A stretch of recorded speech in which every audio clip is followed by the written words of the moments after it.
Themes to Be Seen podcast. I am Matt Klaus. I'm Tara Kostic. Elvis is here. Just glaring at us. Just staring at us. Will be our special edition episode because we were invited to cover the Hell's Half Mile Film Festival. This was the 14th annual festival, and it's dedicated to celebrating and expanding the art of independent film, music, and entertainment.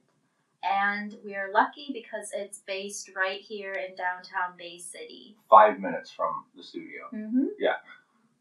We were the first and only podcast to ever be invited to cover, I believe. I mean, that's what they said, which is kind of cool. Mm-hmm. We're going to need some comments on these new episodes because we're trying out a new audio setup here. We're trying something different. We moved the equipment around. Hopefully you can hear us better. The critique that we've gotten in the past is that our show was really quiet. Yeah, and you would try to listen to it while working where you work on your Bluetooth. Yeah. Couldn't hear it. Mm-hmm. So let us know if this works out better, because we moved some stuff around, added a piece of equipment that we had. We originally had met the people from Hell's Half Mile at the Pride Festival. Yes. And then we tried to keep in touch. Mm-hmm. And eventually they asked us if they said, yeah, we'll give you full media passes, which blew our mind. Mm-hmm. What was the first thing we did? Oh, the reception. Yeah, so we had to show up because we needed to get our passes. Which we felt like Wayne and Garth in the Alice Cooper scene. Showing everybody our passes. Yeah. It was pretty fancy. Mm-hmm. There was a DJ playing real records. And yeah. There was like actual people walking around with the tiny plates of hors d'oeuvres. Yeah, that was fancy. It was fancy. And I was like, I don't eat meat. And then they were like, well, someone will come around that doesn't have meat. And then they never found us. I don't know. If next year you have a couple of bucks, you should probably check it out. It's really cool. It's a super cool experience. So this year, to attend the whole festival, like movies, music, receptions, I believe the weekend pass was $75. It might have been $75. But you can also just look at the schedule and see which movie, like if there's only one movie you want to see, then it's just a $10 movie pass, I believe. Or if you're down with the party scene, mm-hmm. which we did not take part of, we were so tired. We were tired the whole weekend. There's a venue. They made their own venue right downtown Bay City. They call it the Warehouse. And that's where they have their music. It's usually at night. And it looked like fun. We were just so tired. I do regret now not going to look at it because we only saw pictures, but we were on our way to go, and then we saw a ton of people outside, and we were like, wait, is that the line to get in? And then it was just exhausting looking at all the people. Well, we were already tired because we'd covered 4 movies that day. And I think that was the late night show. Was that when we saw Lake Michigan Monster? No, that was after we saw My Soul to Keep. Oh, okay. Because we were right there next to it. Mm-hmm. There were 4 venues. Well, hold on. So there was the Depot, which is where the opening night reception was, which is a beautiful place. Mm-hmm. There's the State Theater. Yep. State Theater, which is really cool. Mm-hmm. I mean, it's just cool to sit and watch a movie, and it's a beautiful. You kind of get lost looking around. Yeah. The Planetarium, which I'm pretty familiar with. Which was awesome. It's pretty cool. That was my first time ever being in there. I used to work there. I was the computer technician there for 2 years, I believe. And then there was the Bay County Historical Museum, which is also a cool venue. Like getting in there, mm-hmm. a little small, but and that's where we saw most of. It's where we saw most of our films. Mm-hmm. Yeah. We did the reception thing, and then first night we did the reception, and then our first film, which was Safe Spaces. Safe Spaces. The director was Daniel Schechter, and he had actually had a previous film there years before, and then he was invited back this year and was invited to be the opening movie. Mm-hmm. One of the actors was also there. They did a Q&A after the film. Mm-hmm. This film starred Justin Long, Fran Drescher, Tyler Gladys was the actor who was there. The brother. He played the brother. Mm-hmm. I never got the name. Do you have your phone on you? I don't. I never got the name of the lady that played the grandma, but she's been in a bunch of stuff, and she is a treasure. Mm-hmm. Look at us not being proper millennial types without our phones on us. I know, right? What is all that banging? Okay, so our studio is in the front of my apartment, and there just happens to be where the doors are also. Justin Long's character, you want to just jump into Safe Spaces, or is there anything else you want to cover before we... We can go ahead and jump right into it. So, I hadn't been in the State Theater since I was a little girl, and this was just kind of surreal. We sat up in the balcony. I initially didn't realize how high up it was, and then I was just immediately thinking of the movie Demons, because the theater just reminded me of that. Like, it's very similar. Especially us being up in the balcony area, and it's very, like, old looking. Mm-hmm.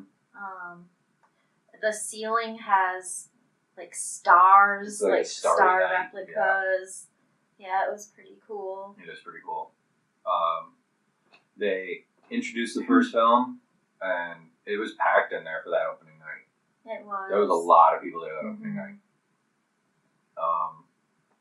Safe Spaces? Yes. Okay. We first meet the Justin Long character. Okay. Hold on. Caveat. We took all of our notes in the dark. Yeah, so... Because we usually take notes while watching films in the living room, like with a notebook where we can pause and then take our notes and then research something and then play and then pause and take our notes. We took all of our notes real time in the dark for all of these films. I'm sure that added to our exhaustion as well, because we had to be on high alert the whole time, like highly focused on the movie, on our note taking, and, you know, making sure we were alert with keeping track of what was going on and trying to focus on what we were writing. Luckily, it was easy for me since I draw a lot. I'm used to how my hand moves when I make certain letters, so I was able to do that. My notes look like goddamn hieroglyphics. I'm looking at some of my own notes like, I don't know what that means, and I don't know what that says. I look at mine, and they might not all be on the line, but they're still surprisingly straight across. I'm kind of impressed. Yeah, mine are still all on the lines. So that's cool. They might not be words or letters. Mm-hmm. They don't mean any. Some of them don't look like, you know, legible writings. So this movie came into the festival, and it was up for Best Feature and Best Soundtrack. I honestly can't remember the music in this movie, though. Not this one. I can't remember the music in this one much, no. What were your thoughts on this movie? Overall? Mm-hmm. I was not a fan. I had some problems with it. Mm-hmm. Some of the writing kind of made some people look like the quote-unquote snowflake libs, and kind of painted the Me Too movement in a bit of an absurdity. Mm-hmm. And that kind of bummed me out, because I felt the same way. There were the certain scenes, like the scene in the diner where they confront the girl and her friends are so over the top and pushy and just portrayed in this negative light. It was almost cartoony. Yeah. All of the scenes though that were about the family storyline. If we were to take out the storyline of well, we kind of skipped over. Justin Long plays an adjunct college professor, which means he doesn't have his tenure. He's not actually hired by the school. He's allowed to teach classes at the school for a certain amount of credit hours until he gets a tenure. He kind of, well, not kind of. He pushes a conversation in a bit of an adult direction during one of his classes. He pretty much pushes this girl into telling an embarrassing sexual story to the entire class, and it's pretty uncomfortable. And I felt like, okay, maybe he didn't know where that was going, and he didn't know that she was going to word it in that way. Like, I felt like he's like, all right, well, tell us the end of the story. Just tell us what happened. Like, she wouldn't have had to have given the explicit description she did. Maybe he thought she was just going to be like, oh, well, we hooked up. You know what I mean? And that's a completely different thing from what she ends up saying. And you can even kind of, and anyway, one of the other girls in the class gets offended. I thought it was uncomfortable because I did think it was inappropriate. He wasn't really acting so much as a teacher as he was, I guess, trying to be more of a friend to them. Although his point behind the whole thing was telling her to embarrass herself because you want to write about what hurts you, like to get really good writing out of you. Which is a true story. Which is the correct thing he would have said. So that's why I felt like he didn't mean for what came out of her mouth to have come out that way.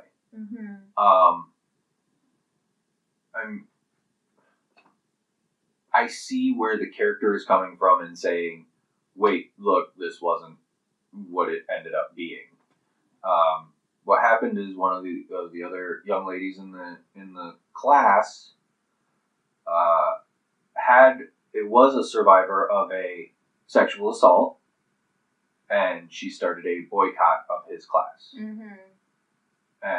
Which raises another one of those over the top, ridiculous characters who it's a gay young man in the class who does things like records him and then pushes him into saying things he doesn't mean, and is like verbally aggressive to him, but then when he gets upset about it, he says that he's heard about it. And it kind of paints certain types of people in a negative light that was kind of unneeded.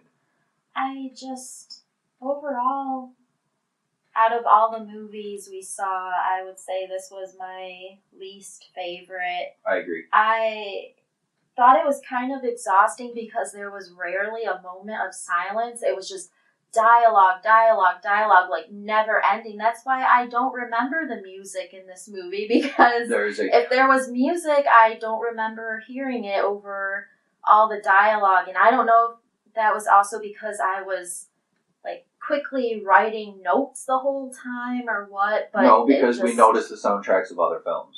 Yeah, that is true. There are other films that we did notice the soundtracks of, and we were like, there are some that we were like, that's not great. And there are others that we were like, wow, we kind of like the way this is laid out. This music's laid out.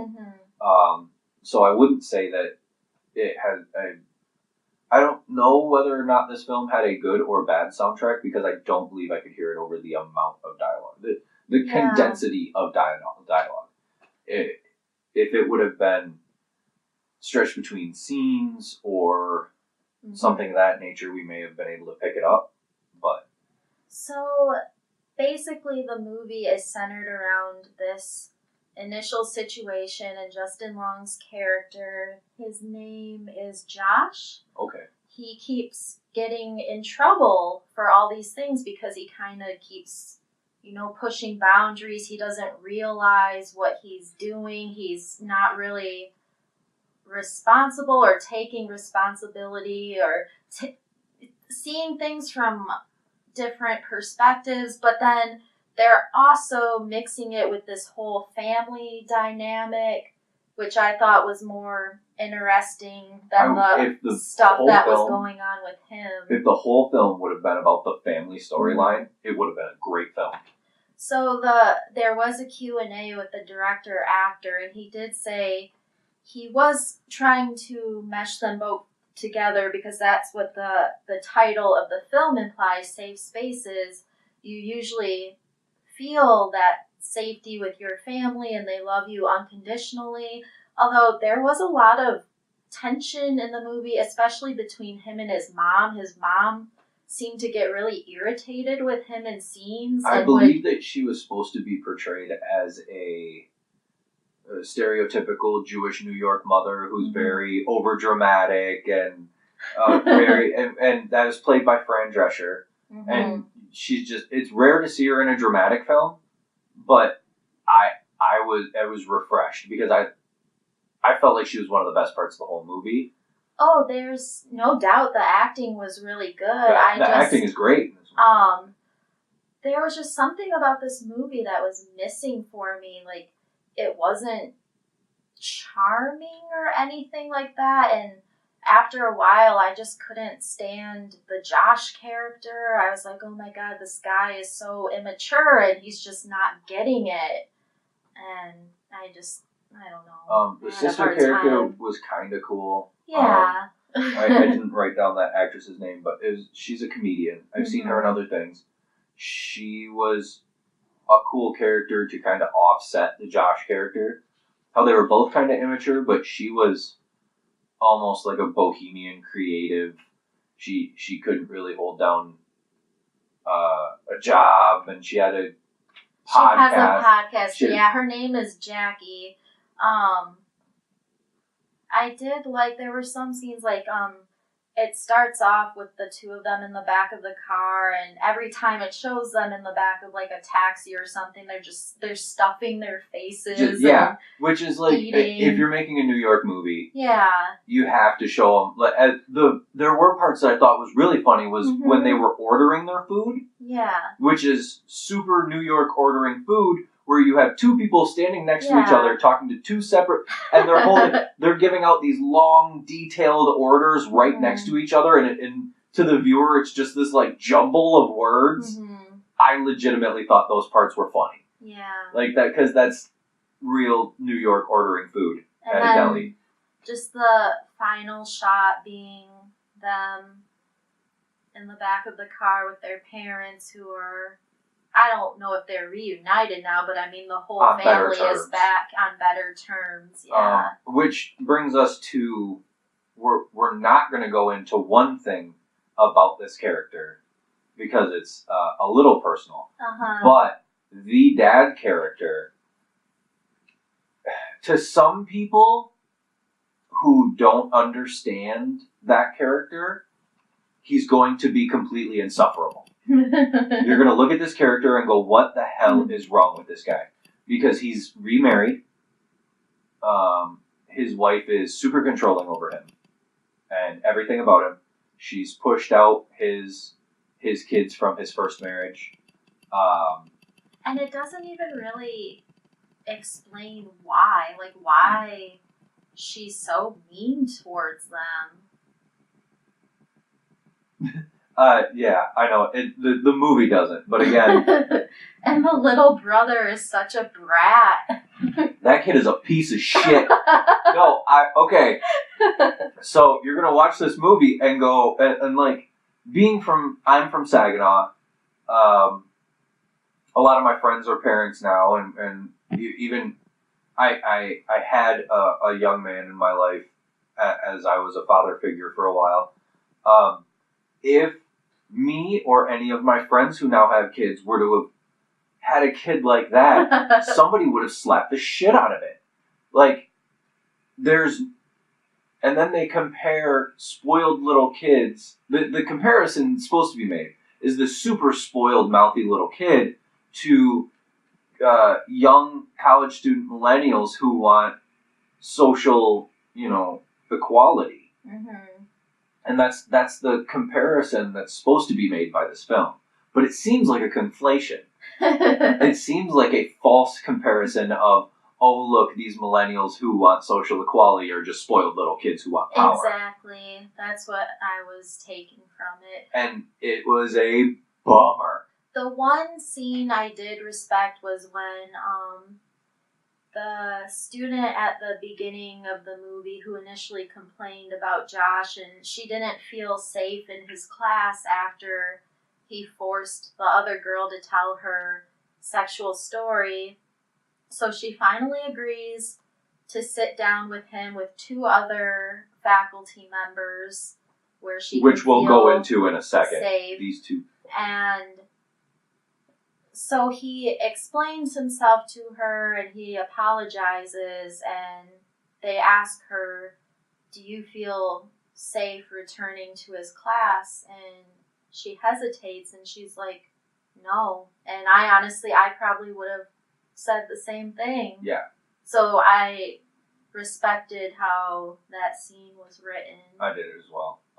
Can we go into these other 2 faculty members? Sure. It's like a dean of. It's the dean of students and the dean of faculty, I believe. Mm-hmm. The dean of faculty is trying to, business correctly talk to him about what's happening and the problem. The dean of students, on the other hand, is very accusatory. Like, this character is super accusatory to the point where instead of pointing out why he's there and just being to the point and business-like, he kind of is always trying to talk him into more. Mm-hmm. And he's always just being very pushy. I hated that character. Mm-hmm. Like, and you're supposed to, but not in the way I did. Because it's pointing out, I feel like, again, it negatively sheds a light on people who actually want to help survivors of sexual abuse. It negatively sheds a light on people who want to help people who have been... It seems like it's going in a direction where it kind of wants you to shake your head at woke culture. Because there's also in one of those meetings, they're discussing with Josh what he said to a student who was continually late for class, and he had said something along the lines, well, I learned from my grandmother to never be late because it means you're...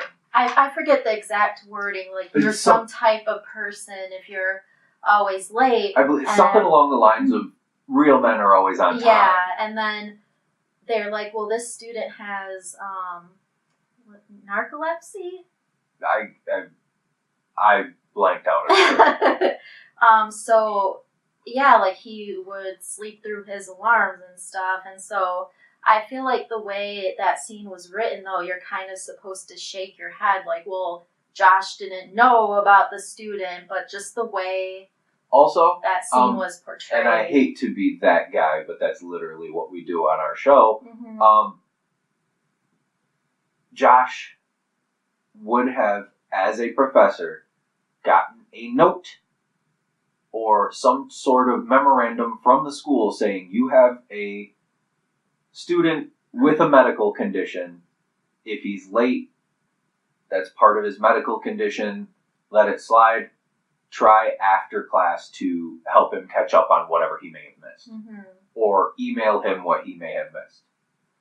They wouldn't just throw a student with narcolepsy into a class and not tell the professor. I hate being that guy that's like pointing out continuity errors, but yeah, our whole show, my exact notes about it. Our whole show is pointing out details of how good films are and how awesome, things are looked at through the lens of a director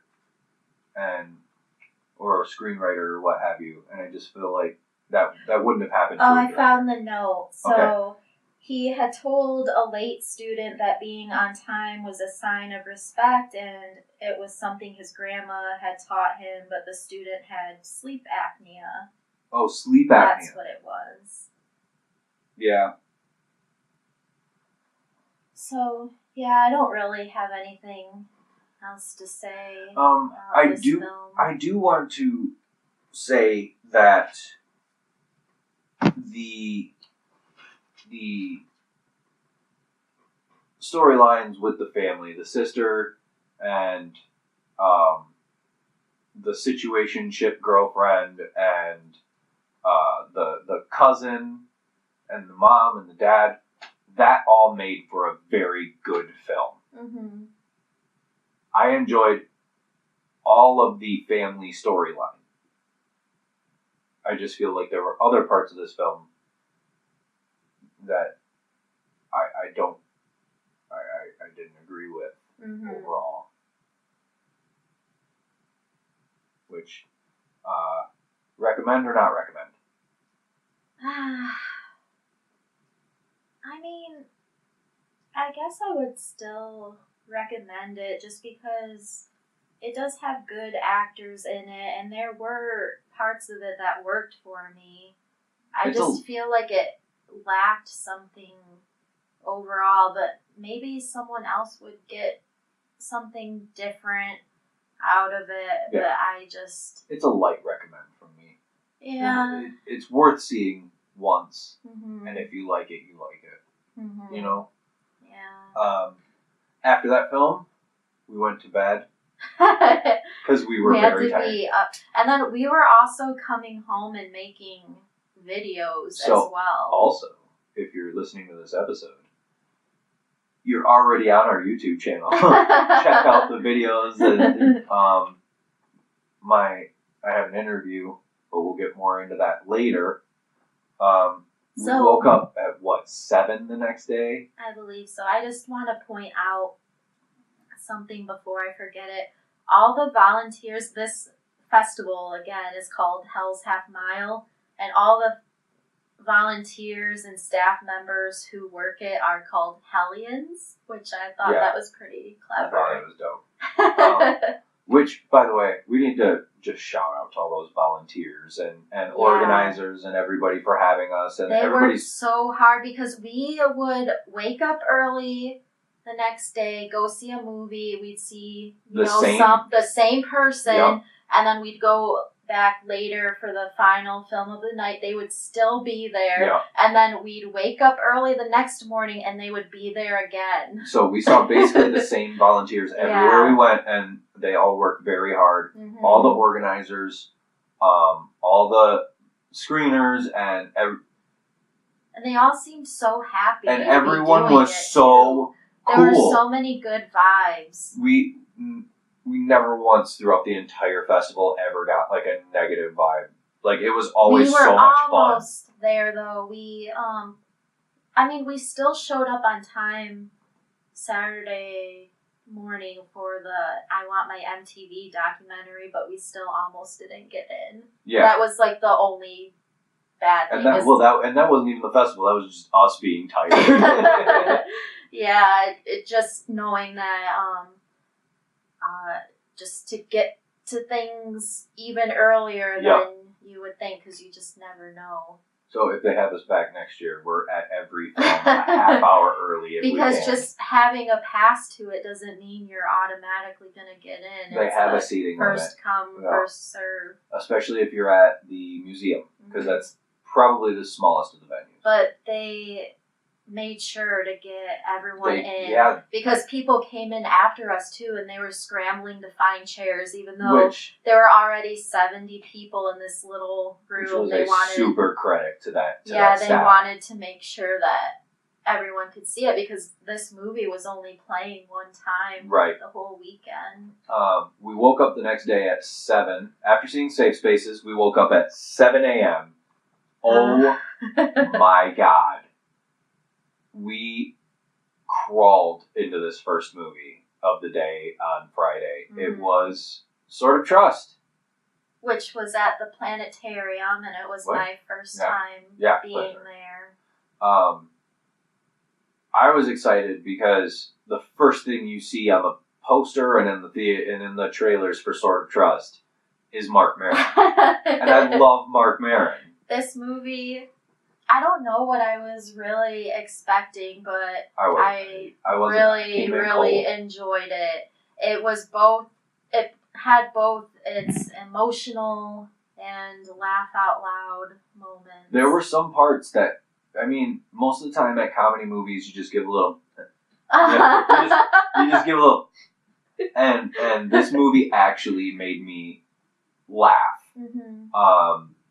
I forgot to write his name, but a few months ago we had watched the Baywatch remake, and there was that one actor. He was like the schlubby kid. Really funny part of the movie, and he was in this, and he was so good in this. He was one of the best parts of this movie because he played Nathaniel. He plays Mark Maron, who owns a pawn shop in Alabama, Georgia.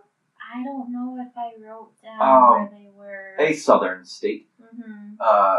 He plays his assistant at the pawn shop. Yeah.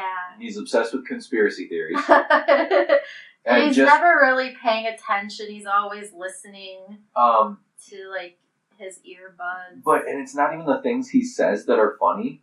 It's just kind of the places where he'll stand. His or the physicality. Yeah. He would do this thing standing with his hands on his hips and his stomach just sitting out, and the way he would turn. But not even really his hand, like his wrists are on his hips, and he's like sticking his stomach out and like leaning backward. It was so good. There's also a really long dialogue scene, this really awesome conversational scene between the two female leads and Mark Maron, and what you don't realize until you see it, and it makes you laugh, is he is right next to Mark Maron's face with his mouth wide open, just he's listening. Really listening.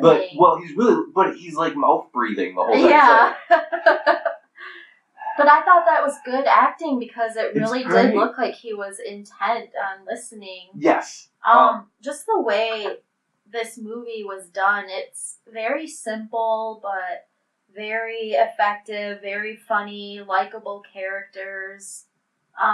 There is a sad, romantic aspect to it, where we first... It's just a B plot that but when keeps you thinking. We first... So Mark Maron plays Mel, and we find out later in the movie he met this girl named Deidre in New York, and they had dreams of starting a band because he was a musician, and they both got hooked on drugs, and he had family in the area he is now, and she kind of just followed him there, but he got clean and she didn't. Side note, did not, before seeing this movie, know how badass of a guitar player Mark Maron was. That was really him playing. Mm-hmm. There are scenes where he's just kind of strumming on guitars, and he plays really well. And the music in this movie was was awesome. It's all like guitar, blues, like blues inspired, jazz inspired, instrumental.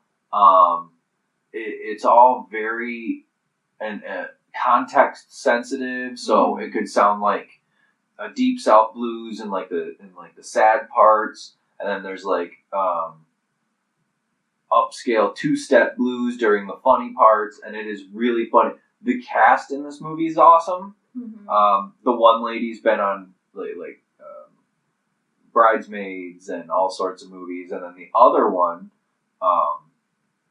was, I believe, like a 1-season Saturday Night Live featured player, and she's been in some other things. They're both extremely funny. Yeah, so we start off in this pawn shop, and then what I really liked was when Deidre initially comes in. I believe the woman who played Deidre wrote and directed this movie as well. Yes, she did. And so she comes in, and then Mark Maron is just staring at her in silence, and it's like this sad look.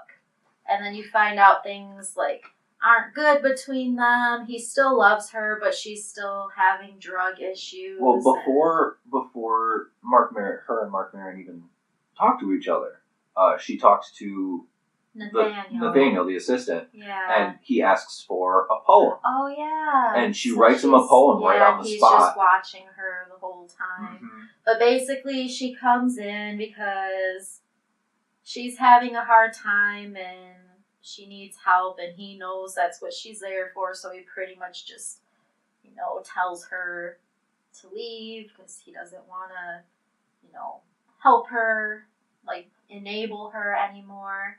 Well, she's asking for money. Yeah. Yeah. Mm-hmm. So we haven't even gotten to the plot, what God. This movie is about and how absurd it is. We're gonna explain it, and people are gonna be like, "But wait, how?" But it really creates a world where you believe that this is a possibility. So we cut to these two ladies. We had mentioned them earlier in the scene where Mark Maron is having his dialogue, and one of them had a grandfather named Mr. Everly who just passed away, and it's this girl and her girlfriend, and they think, oh, maybe they're going to get his house and everything like that. They find out all she's getting is this old sword, and there's all these documents that come with it, and it's... This sword is a piece of memorabilia, according to the grandpa. Mm-hmm. This sword is a piece of memorabilia that proves that the South actually won the Civil War. And there is this letter that comes with it, but it's really convoluted, scribbled badly, and the names of the people change from page to page. The places change, everything. No, it doesn't make any sense. Which, as soon as they read it, you're like, okay, this is the work of a gentleman suffering from dementia. Yeah. But when it comes down to it, this whole thing of it's a sword that proves the South won the Civil War becomes the main MacGuffin of the film, where they take it to Mel's pawn shop. Yeah. And they get it appraised, and they're trying to tell him the story.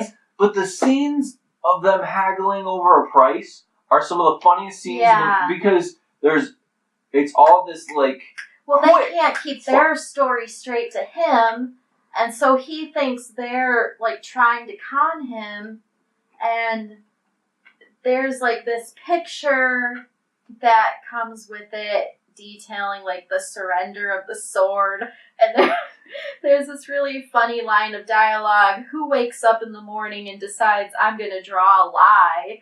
And Nathaniel, of course, he's really into all the conspiracy theories, and he finds all these YouTube videos of people that do believe the South actually won the war, and there are collectors out there, so offering thousands of dollars.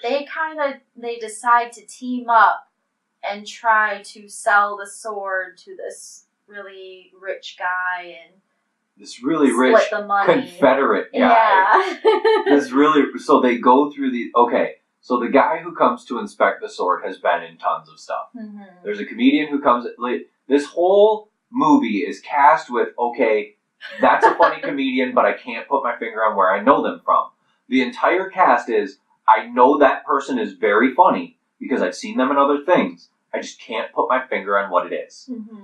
The guy who comes to inspect this sword gives one of the funniest scenes where he's waving it around, and he puts it straight out in front of his face, and it almost hits Mark Maron it almost stabs Mark Maron in the cheek, and he's like, yep, that's genuine right there. And the southern accents, and oh my, there's so many good lines. I just have random lines written down, when Mel and Nathaniel are watching the YouTube videos, and he's like, what is this racist antique roadshow? Racist antique roadshow is a good line. There is also there's some profound lines as well. So there's this guy who works, I don't know if he works in a deli or something next door, named Jimmy, and he comes every day to bring Mel tea, and he's asking Mel about Deidre because he's seen her around, and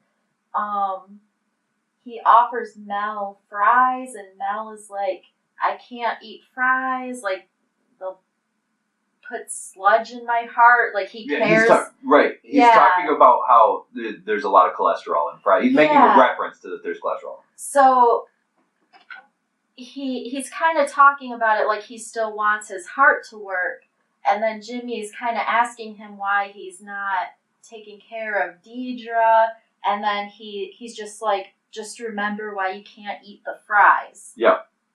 It was so profound. There are moments that very, very aha moments in this film, kind of mixed into the comedy, and it is almost nonstop comedy. It is, and it's one of those films that you have to watch.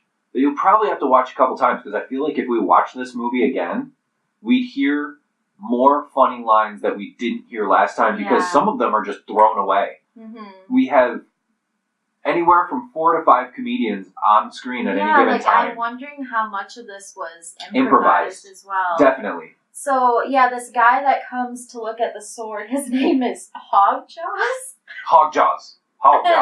And so he's like this big honcho guy's dealer or whatever, and then he tells Mel not to tell anyone about the sword because the word will get out and other people will come looking. And sure enough, these 2 young guys come into the store. They try to intimidate him. They remind me of the bad guys from the Three Ninjas movies, where they're supposed to be these big tough guys. They're supposed to be these big tough Southern guys, these gangsters, and just everything they do, they screw up. And did you just take my screwdriver? Like, there's a through line of jokes about the fact that this guy picked up Mel's screwdriver, and every time it's brought up, it's funny. Yeah. And you wouldn't believe how funny just referencing a screwdriver would be. So, Jimmy comes in at the right time, and he scares them off because he shows his gun, and then they get a call, and they're offered $40,000 for the sword. And then this is where we get the first shot of them outside the pawn shop. Because up until then, they're only shown inside the pawn shop, because that's Mel's, his place. Little world. And they look so small outside the pawn shop. I like how that was filmed. Like, the building just looks so big, and they just look so small against it, like they're out in the real world. Right. He had to leave his little bubble. Yeah. And so the girls meet them there, and I just want to say, up to this point, we didn't even really know their names until they meet Mel, and then when they introduce themselves, that's when we find out everyone's names. Which I feel is really cool, because that means that there's no expositionary dialogue. Yeah, it's not relying on that at all. Right, as to say, hey, Tara, why don't you come here? And then you say, okay, Matt, there's none of that. It moves at just a good, easy-going pace, and things just happen or come into play. Until, the escalation at the end of just ridiculousness. So, this van shows up. Oh, wait. No, first he shows up in an El Camino. Oh, yeah. First he shows up but he didn't realize there were going to be so many of them. Right, and he said, all right, go and get him. And he's using this ridiculous Southern accent, and they're like, but there's 4 of us. Because Mel and one of them have to pretend to be husband and wife, because they have to work on getting their stories straight so that they can sell this sword. Yes. We have to explain. Confederate people who would believe that the South won the Civil War would most likely also not like to pay a lesbian couple $40,000. So Mel and one of the 2 ladies have to pretend that they're married, which is hilarious. And then Nathaniel and Cynthia. Nathaniel's all excited because he's already kind of got a crush on Cynthia. So. Even though she's a lesbian. Yeah, so he's just excited to kind of be able to act like her love interest. And then there's just little things that characters do that are very endearing, like when they do get in the back of the van, and then Cynthia's like, I don't have a seatbelt. Yeah. Well, you're sitting up. That's the wheel well. What's a wheel well? You're sitting on the tire. That's the tire? And so this is the scene where Mel gives his monologue about what happened with Deidre. It's also, which actually there's two monologues here, and what I want to give it credit for is that there's two monologues, and it doesn't drag. We get the monologue of, Cynthia would have been the blonde one. I didn't pick up names. Okay. Cynthia gives her whole monologue about... It's Cynthia and Mary. Okay, how much she loved her grandpa, and how bad she felt about him, and just that relationship. And then we get the monologue from the Mel character about him and Deidre, and I really want to give this script credit for not dragging, having this long dialogue scene, but still not be expositionary and not be... We're telling backstory without telling the current story. I wonder if the mics just picked up my Xbox going. But I want to give it credit for not dragging. There's not a point in this film during this scene where you go, oh my god, can we just move on with it? So it does a really good job with that. So they do eventually arrive. I believe they're in Tennessee to meet. They drive from wherever to Tennessee, yeah. And they get out of the van, and the two young guys who tried to intimidate Mel at his store have followed them, and they're still trying to get the sword. And then one of them is like, he calls the other one by his name, and his name is Zeke, and then Mel realizes that he knew them as kids. Was it Mel? No, it was the big boss that knew him as kids, I thought. No, it was Mel. Oh, okay. Because I didn't write down any of it, but it was kind of sad. He's just like, your mom used to come into my store and you guys just used to look around, and your mom was such a great lady. Why didn't you take after her? Or did you take after your piece of shit drunk dad? There was the whole thing about, your dad drank like a motherfucker and beat up the two of you. Why don't you, why'd you end up taking after him? Yeah, but then the main guy who's gonna buy the sword forces them off the property. And then when he comes out of this barn, he's wearing a glove.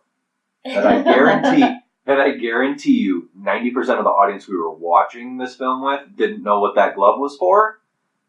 And it's a glove all the way up to his shoulder. So he's making cows. Yeah. He's either making cows or making horses. That's how it's done.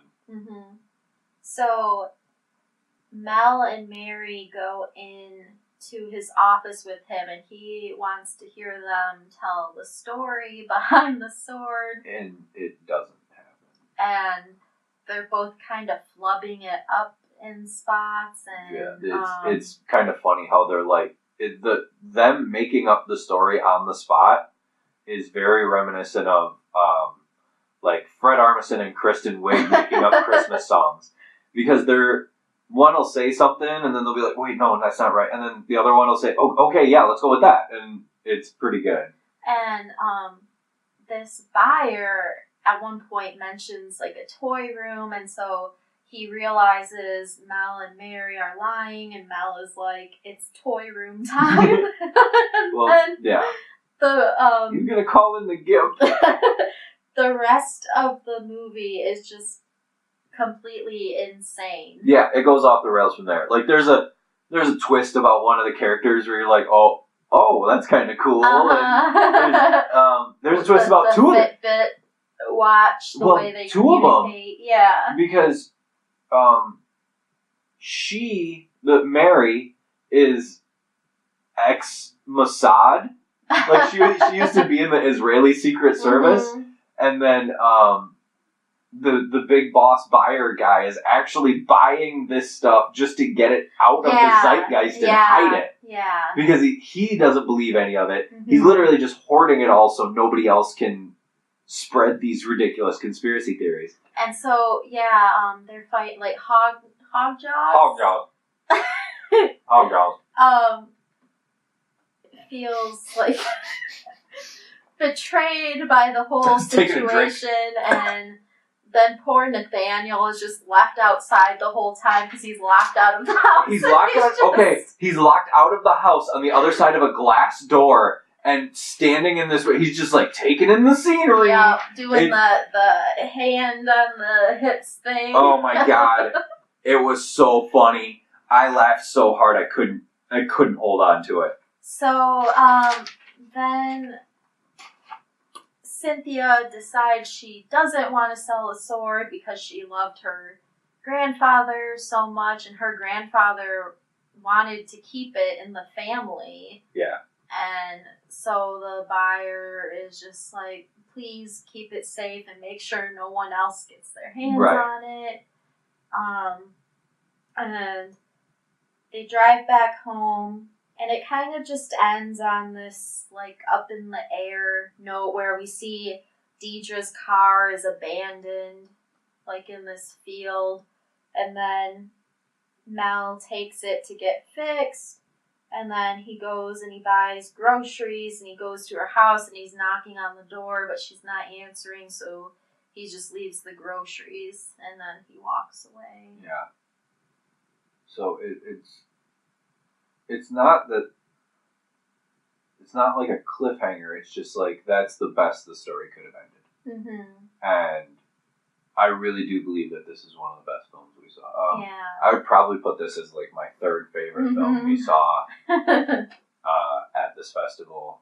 If anyone here gets a chance, see Sword of Trust. It's a completely independent film. I believe it was produced by IFC.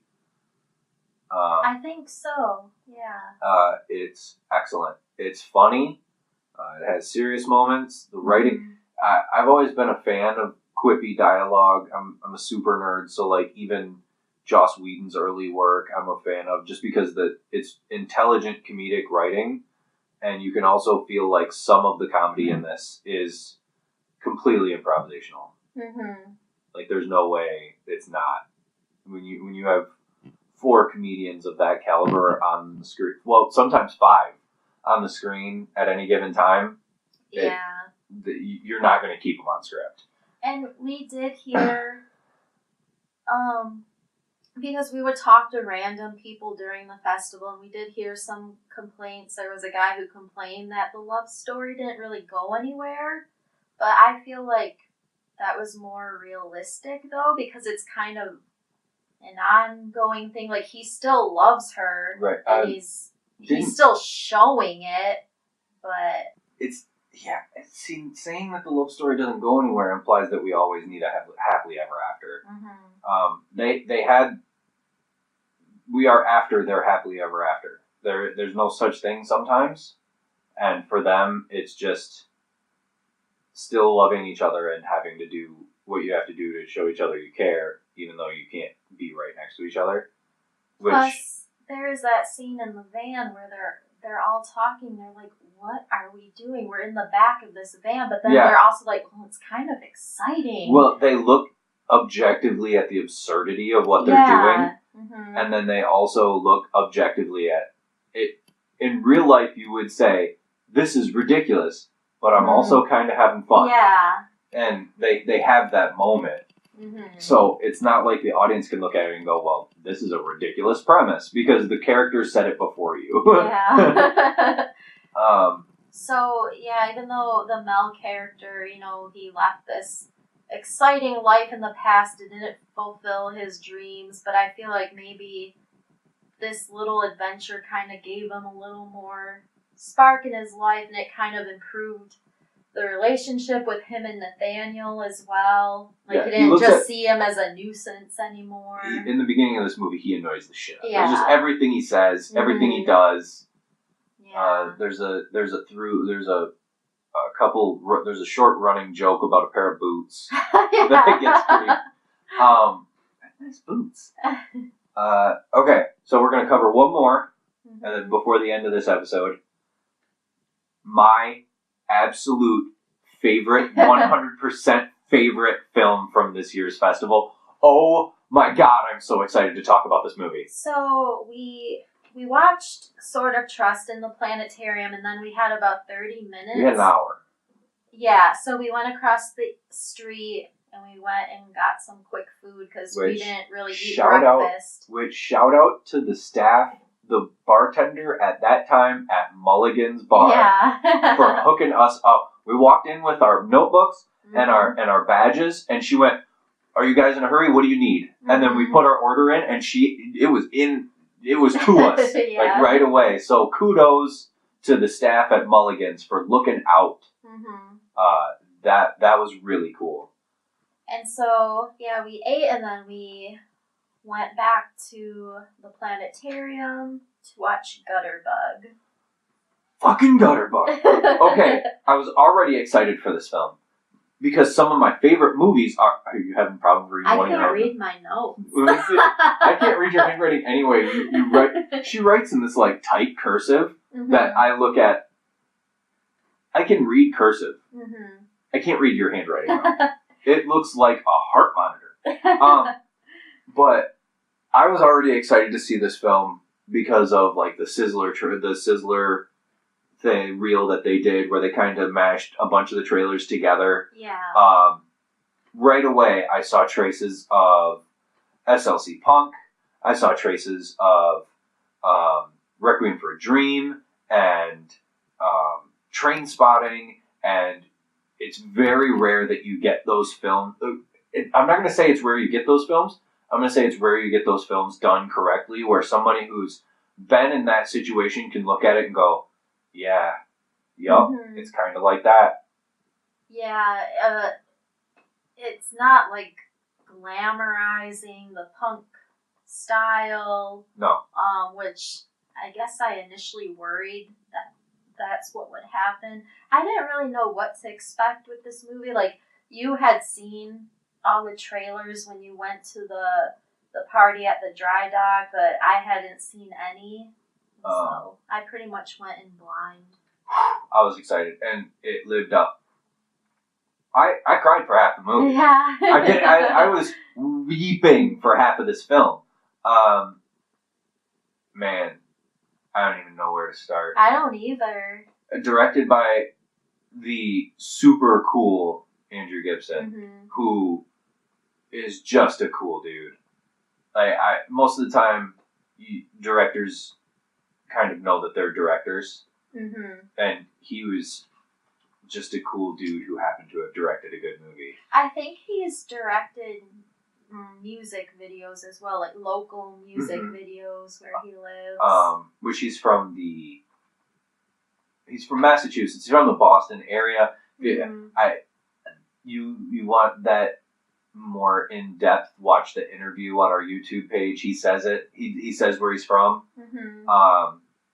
It stars someone that we are going to out and out tell you to watch for. Andrew Yackel is his name. Yep. He is going to be a star very soon. So he's already been on an episode of Mindhunter. He was on, I think, a few episodes of the new Swamp Thing show. It's been on Shudder. Oh, it's on Shudder. Yeah. That's why we can't watch it. Okay. Yeah. New Swamp Thing. Mindhunter. We saw a couple other things. He's been in some like abstract art films also that we haven't gotten a chance to see. He's great. He gives a super compelling performance. He's nuanced in the way he looks at things. It also stars a young lady named Hannah Mosqueda. And she's awesome in this movie. What? Well, I'm just looking through my notes because I feel like I don't know where to start. I don't either. It's so good. Okay, so no matter what, we should start with the character of Bug. His name is.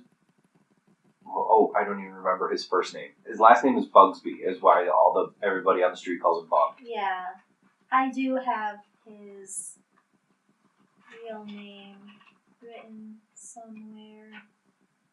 Keep talking. Oh, okay. He is homeless. He has drug abuse problems, and we also are, I mean, they don't out and out talk about them, but we also know that he has some mental health issues that are unresolved because he's homeless. He has a friend who's a little nuts, and then at a certain point, he's at a basement show. And if you don't know what a basement set is, it's where bands play rock shows, heavy metal, punk concerts in underground illegal basement venues. So that way, they're played in a basement because none of the neighboring businesses would hear, and you can make like money under the table.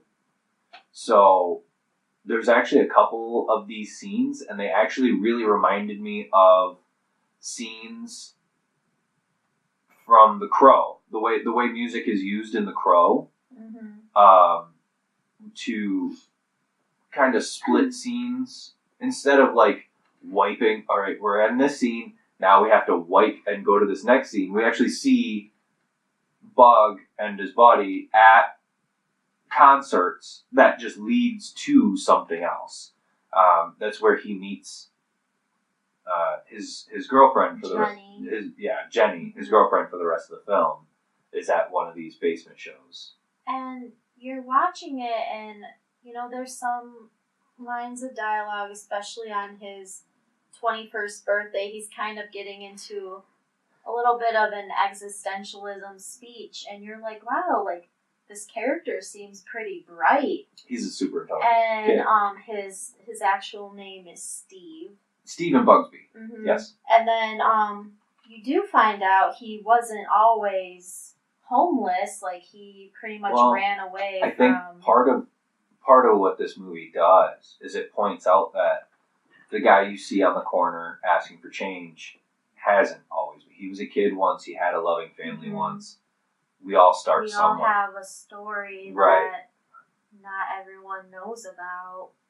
We all start somewhere, and it says. I mean, it explains that he was a straight A student. He was a good kid. He played guitar.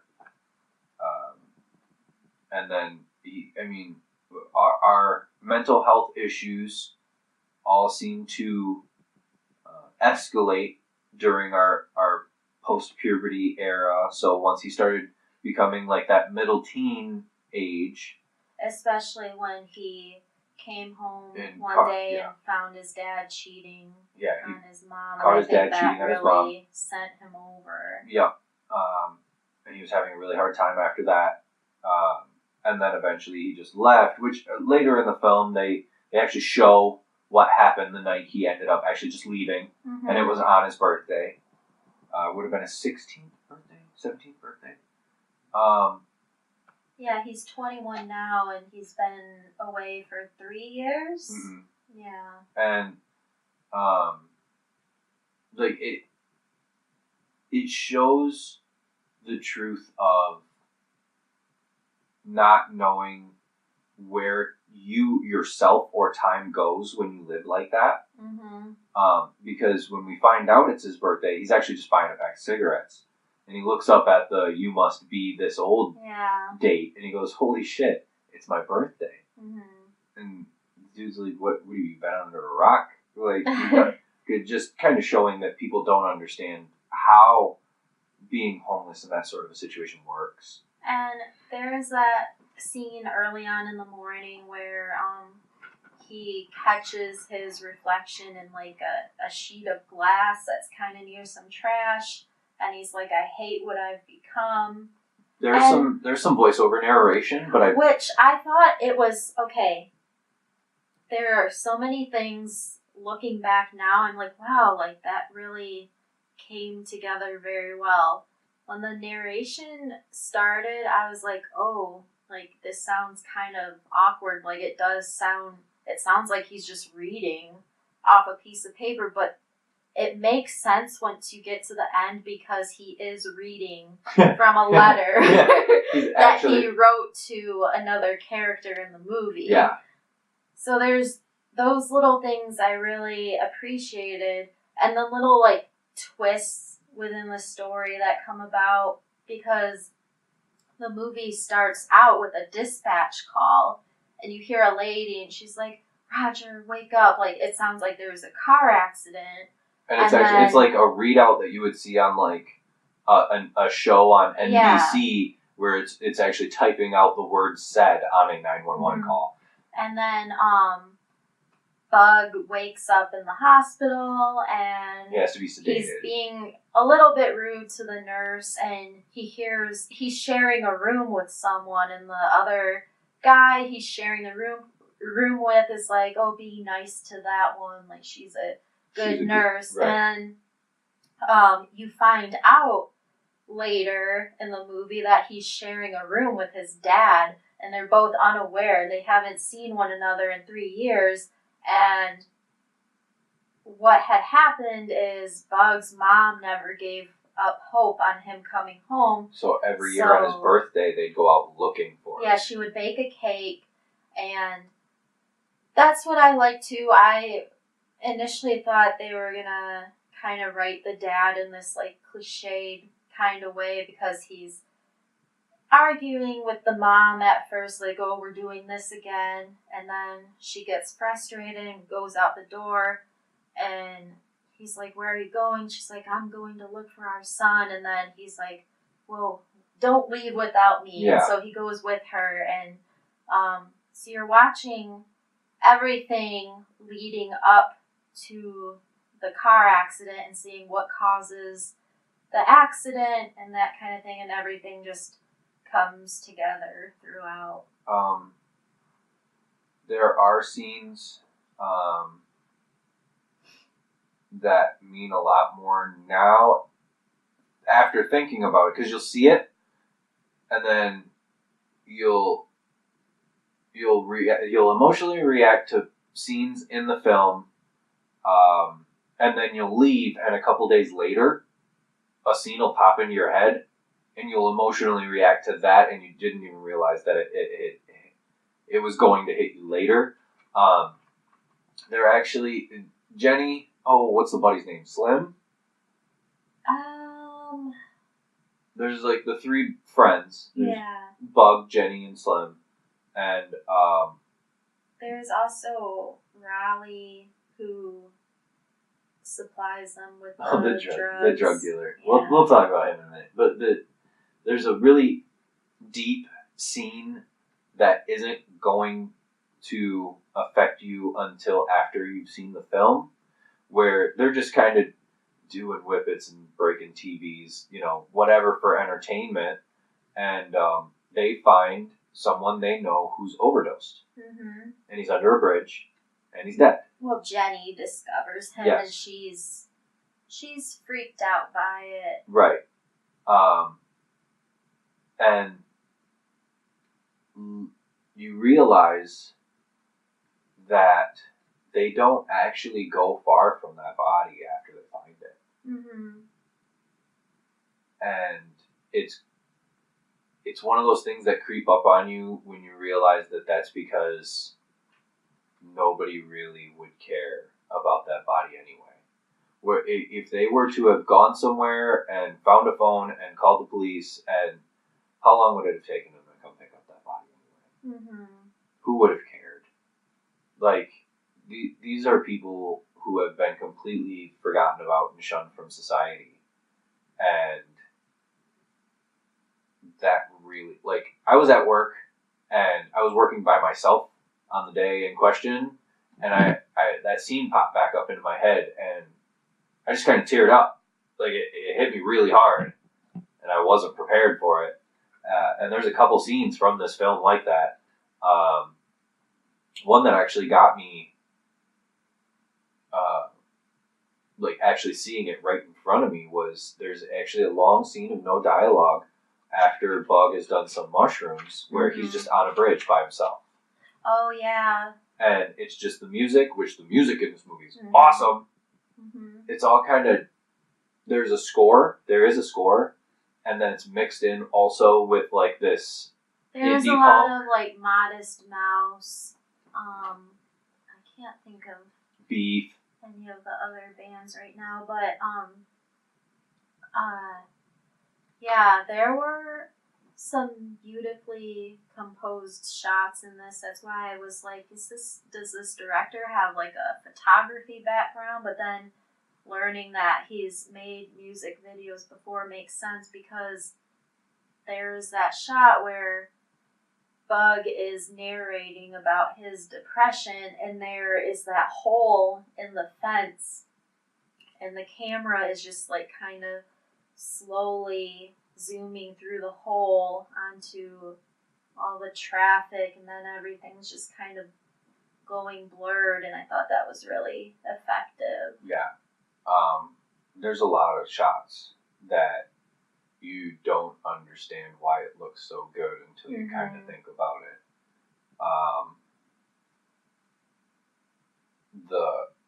The lighting in this film is awesome, and it did something a lot of films don't do. And this is actually one of my gripes about SLC Punk. It's probably my only gripe about that movie. If you're going to shoot a movie about people who live on the street, you know, punk culture, SLC Punk, all of those characters are very clean. Like, even I've never seen that movie. I love that movie. I love that movie. But everybody's very clean in that movie. Like, it doesn't take away from the story, but in this movie, the people who are supposed to be homeless have greasy hair, and they're wearing dirty, ripped clothes, and they're not clean shaven, and they're not. Their teeth are dirty. Right, they're not particularly attractive. Because, and you have to remember that this is a film about people that if you're walking down the street and they were sitting on a curb, you'd cross the street. Yeah. Which is just a reality of our society. I say all this because I, for a while, was homeless. And I had a hard time. And people did cross the street when they saw me. So, to see the care that the people making this film took in not glorifying but showing that these are human beings is really sentimental to me. Eventually, like, we get to, you learn the twist that the Bug and this guy in the hospital room is his dad, and they're talking to each other. They're having these congenial conversations. So you know that, and the anticipation comes from what happens when they find out. Oh yeah. Like, you get this like lump in your chest waiting for that moment, and it's awesome. The dad actually figures it out first, I believe. Oh, we didn't go into. Can we talk about Eddie for a minute? Oh yeah. Eddie is the guy who runs the convenience store that they rob for lunch. And they kind of take advantage of him a couple times, but it's never mean-spirited the way they do it. They're just trying to survive kind of thing. They're always really nice to Eddie, but they take advantage of the fact that he has Asperger's. He's not made in a negative light. He's the nicest, like, he's always trying to give them food and, be nice to them. And the actor who plays Eddie actually has autism, and it's a positive portrayal of a person with Asperger's, up until, like, the climactic scenes, which sucks. Yeah, there was some violence that I wasn't expecting. In the climax of the film, I'm trying to remember how it went down. They get pulled over, they get stopped for vagrancy. And the police officers start stealing the money that they have that Bug was going to use to go home. Yeah. Because the whole point of the movie is that once he realizes it's his birthday, he just wants to go home. He wants to see his parents. Now, the cop is stealing from them, and when the cop stops them, they have acid on them. I forget which drug it is. I forget which drug. To be honest, I kind of stopped taking notes Yeah, because I got so engrossed. That's in why the I'm movie. having a hard time too, is because I stopped taking notes at a certain point because I just wanted to watch this movie. So yeah, he doesn't want it to be found on them, so he takes it all at once. He takes all 3 of their shares. He starts having a bad trip. The cop is getting on him because he doesn't have an ID. Yeah. And so Jenny kind of plays like she's gonna sexually favor this officer and then knees him in the nuts, and they all run away. How did the gun come about? Oh, earlier in the film, he wants to commit suicide. Yeah. So the guy who they buy all their drugs from gives him a gun and says, "Go ahead, do it." Initially, he tries to take pills. But then Raleigh is like, I got a week supply. He wakes up and he's crying when he realizes that he's still alive. Well, he's probably also crying because we watch him chug an entire half-gallon of vodka. And there is kind of a comedic scene of him hungover, like pissed at the drug dealer guy, but also so hungover there's nothing he can do about it. The drug dealer got sold placebos. Yeah. So the pills did nothing. And so he just got, super drunk. And so the drug dealer gives him a gun and says, if you actually want to kill yourself here, do it this way. He hides the gun early in the film, and then this is where we come back to it, is where he's on this horrible trip, and he finds the gun, and he decides to rob Eddie. Yeah. Well, he hits Eddie with the butt of the gun and knocks him out, and it's this bummer scene because you really like this character, you really like Bug, and you as well as the Jenny character are like, no, this isn't you. This isn't right. So Jenny pretty much gets alienated, and she's like, I never want to see you again. And Slim's like, the whole film is kind of shown to be a little on the darker side than Bug or Jenny. Like, he's always kind of a little worse off. And you're like, all right, so he's just a cold-hearted guy. But really, he's a sociopath, which, again, brings us back around to people in that situation have mental illnesses and disabilities that are completely untreated because they have no way to have them treated. Right. And Slim is someone who suffers from that also. They steal a car and decide to just drive to Bug's parents' house, and there's no one there because they are out looking for him. Right. The neighbor calls the police, and she sees Bug open the front window, and she sees them both go in, climb into the house. I forget because this is when Slim really gets set off, because he realized this is where in his mind he decides that Bug is just a poser. He's not really about that life. Oh, you could have just gone back to your family at any time. You didn't really have to, and he really starts freaking out, so he starts stealing from Bug's parents. He starts, the cops show up, and he actually beats one of the cops to death with a baseball bat, and then they go to leave, and Slim murders the neighbor. She recognizes Bug, and he's kind of like, oh, hi, Mrs. I forget her name, and then he just shoots her immediately. It's a moment where the entire audience gasped. Yeah, because we weren't expecting that. You really get to see Slim. Slim is going off the deep end, and you see it in real time. It's not like in most films where and it doesn't feed it to you either. In most films where you see a character have this break, it's fed to you by a facial shot or something that they're having this issue, but the way you see him doing it is you see him experience it. You experience it with Bug, of him just really braking.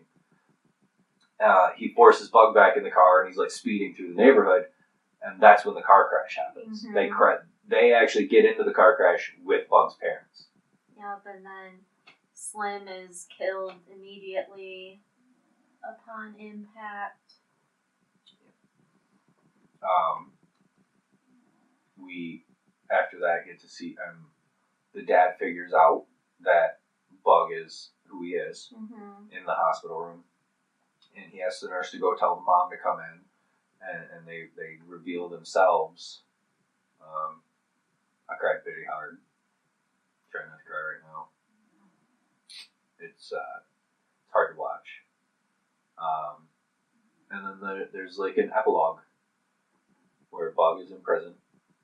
Yeah, so pretty much from the beginning, he wakes up in the hospital bed and he's handcuffed. So the movie, I think, is him remembering the events leading up, and we know that he is in a lot of trouble. So we get these scenes of him, in jail, and his parents are visiting, and he's in the process of writing this letter to Eddie and apologizing. And then I believe it's a year later. It's a year later. The parents visit for his birthday.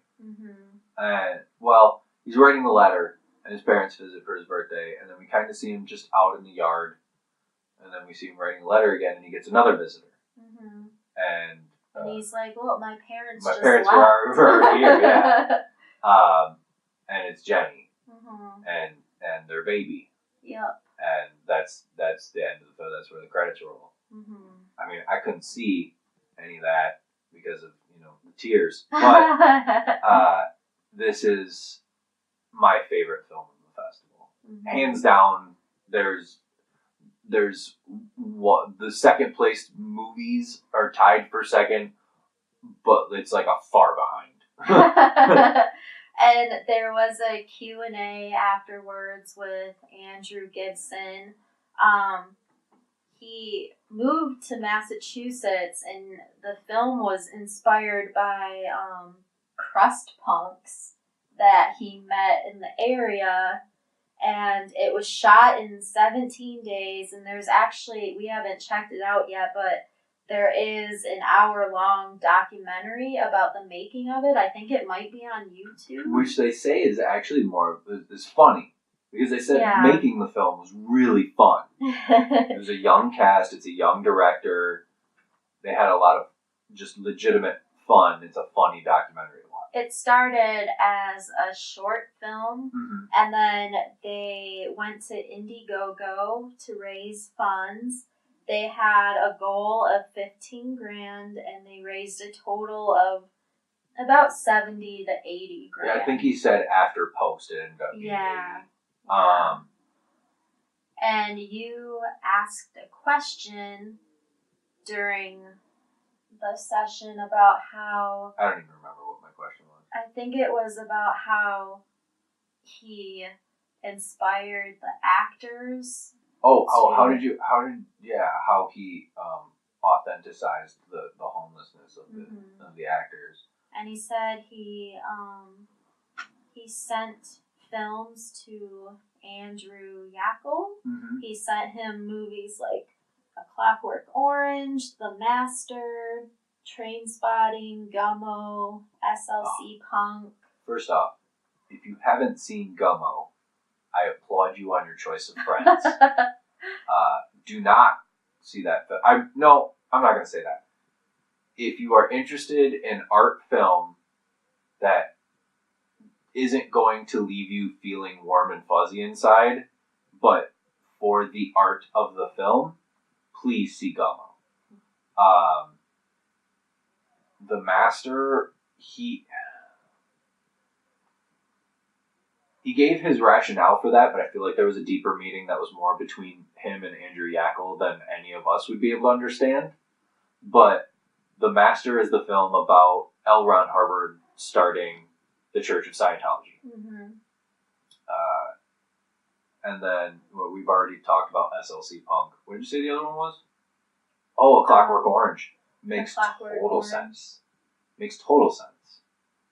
There are actually some scenes in this, some shots in this that if we were to go back would probably be kind of reminiscent. You know, the walking together and how there were some shots near water and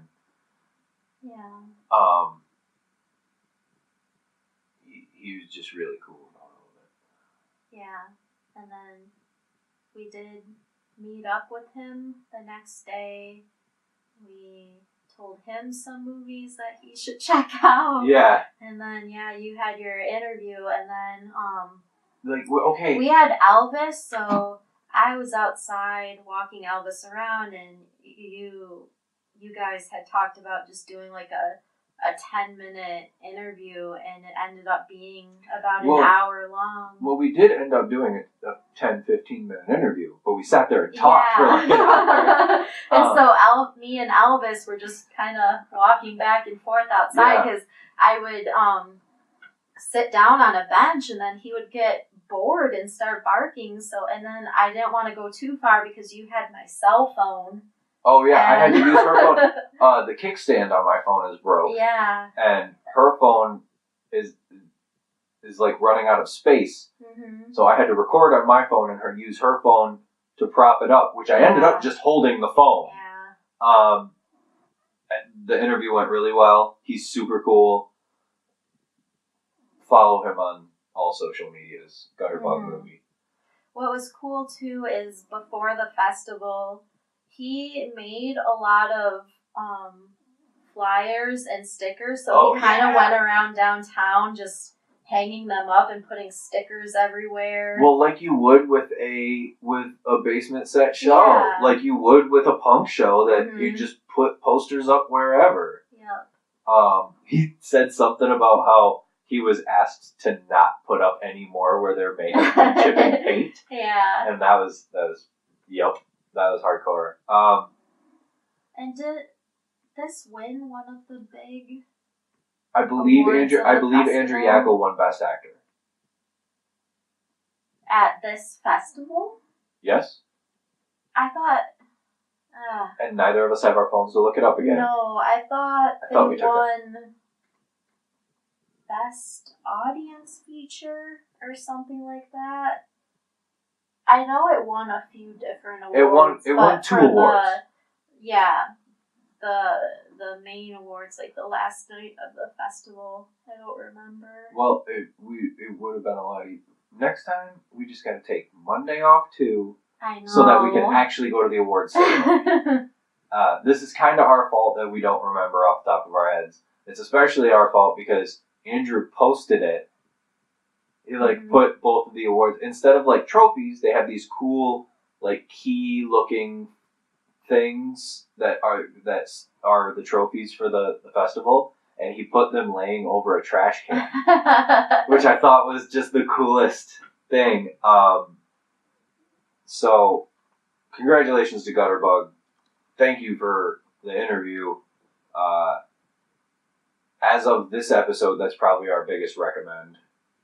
Is Gutterbug. Yeah. But I feel like we're going to have to cut off here. Yeah, because... Well, I mean, that's about our runtime. So, and we have to get up early tomorrow from work. Gotta work. Always getting in the way. I know. There's never enough time in the day to do everything you want to do. So this is going to conclude our episode 1 of our series on our coverage of... Wow, that was a lot of ons. Of the Hell's Half Mile Film Festival. My name is Matthew Klaus. I'm Tara Caustic. Elvis is sleeping. And adopt, don't shop. And think pink. You want to say it again? Think pink. There we go.